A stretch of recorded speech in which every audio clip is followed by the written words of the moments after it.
I love the Ninebark shrub group. There's so many different interesting leaf colors to pick from. The different shades of purple, the multi-colored leaves on this shrub, as well as some of the different golden, yellow leaf colored varieties. And now there's even some of the different dwarf varieties where you don't have to worry about them getting quite so large.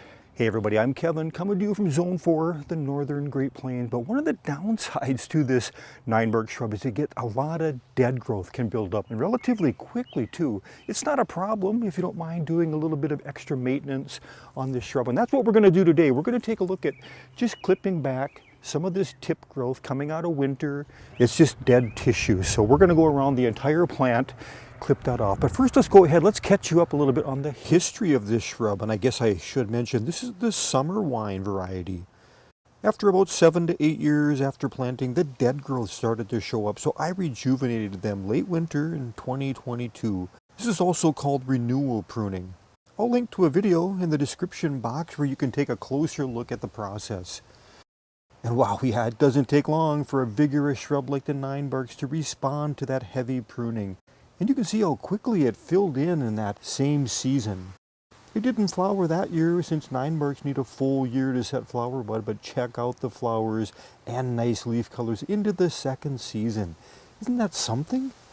On rejuvenation though, here's an example of a large hedge of Ninebarks I came across that may not respond as well to that renewal pruning. The dead stems here, they've been left on too long and have choked out and shaded that inner growth, likely leading to a much weaker root system on this hedge. You can certainly try the rejuvenation, but it is important for a shrub to be in relatively good health to be successful. But here we are about 3 years later after that rejuvenation pruning, dealing with that typical dead growth again that shows up on Ninebarks. You could go through and hand clip all the dead twigs with the hand pruners. It just takes quite a bit more time. And recently I did buy a new pruners from Leonard. I am an affiliate with that company, but I mostly have used the Felcos over the years. This is now, I think, over 30 years old, and I can't believe I haven't lost it. But you can see the wear and tear, just a durable tool. But if you're looking for just a little bit cheaper option with the same design, this is about half the price. Yeah, so good pruners I'm finding so far that I've used it. I really like it. One of the things about the Ninebarks, they've got a soft, bendable twig structure, so you can actually get right in there where you need to, and you're not going to cause any harm to that shrub, that slight bending. Yeah, you know, I'm not a real patient person. I'm often looking for speed on projects like this. I'm going to go ahead, I'm just going to do the shearing. And then I'll come back through and cut out the remaining dead growth with the hand pruners just deeper into the shrub. I'm not worried about getting every last dead twig in this project since this shrub is so vigorous. And that new growth that's emerging will quickly hide the remaining dead twigs that are not fully cut out. But that's up to you. You can get as detailed as you want and cut out all the dead growth if you like. This is mostly live growth here, but it's the perfect time to cut this back a little to open up this pathway. So if you don't mind a little extra maintenance, besides the great leaf colors, Ninebarks will also tolerate a wide range of soil conditions, and they're quite drought tolerant once established. We're not quite done yet, but you can see already that it just opened up that pathway just enough. As you look from the other side, yeah, you could already see it's just looking a lot better removing that dead growth. And one of the reasons being, the Ninebarks, they get, it almost turns white.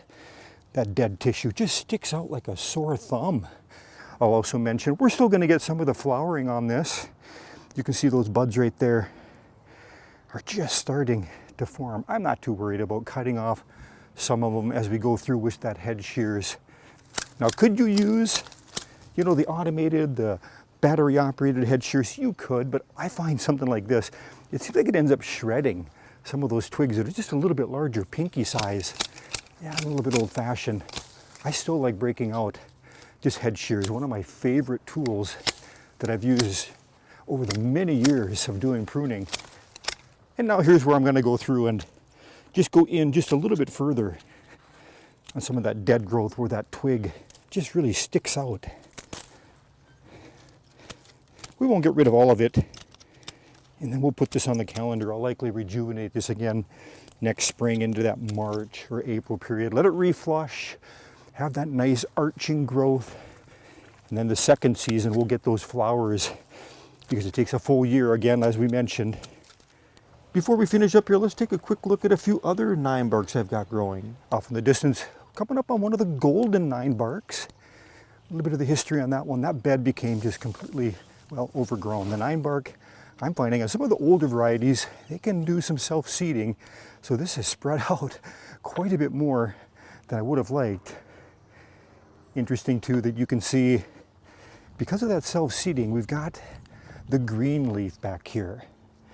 That was what used to be the Ninebark that was planted, was just the old-fashioned Ninebark, and that had a green leaf. And tucked away back here, yeah, we do have a little tiny wine Ninebark, one of the more dwarf varieties, slower growing, smaller leaf, just smaller everything. So if you like the idea of a smaller Ninebark, that would be the way to go. Tiny wine, little devil. Yeah, quite the combination of things happening in this gold. And look at this. We've got another, well, probably a seed from one of the other Ninebarks, maybe from that summer wine. I'm gonna let them blend together. I find it, I don't know, kind of interesting. All right, so the plan on this Ninebark then, each season after it flushes out that spring growth, I'm just gonna go ahead and we'll go through and we'll take off about 12 to 18 inches every season. As long as the foliage still looks good, no dead growth showing up, we'll just keep doing that year to year on this one right here. I'm not gonna do rejuvenation, hopefully no more than every 5 years, I'm gonna say. We'll just keep this as a nice sheared, more formal look in the landscape, and that's what can happen a lot of times as we plant our shrubs. Even though I always try to leave their natural form, sometimes they're in a location a little bit too crowded. You're forced into doing a little bit of shearing, and nothing wrong with that. I'll link to one more video in the description that shows how I got this bed back in shape with some hard pruning, as well as a look at some of the other plant varieties growing in this bed.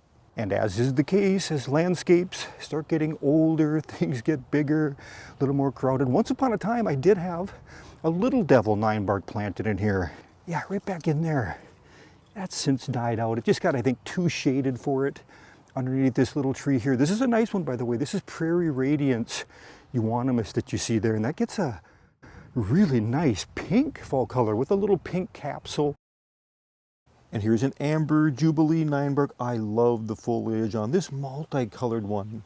There's dozens of other varieties available in the nursery trade. Check out the first editions and then the Proven Winners website.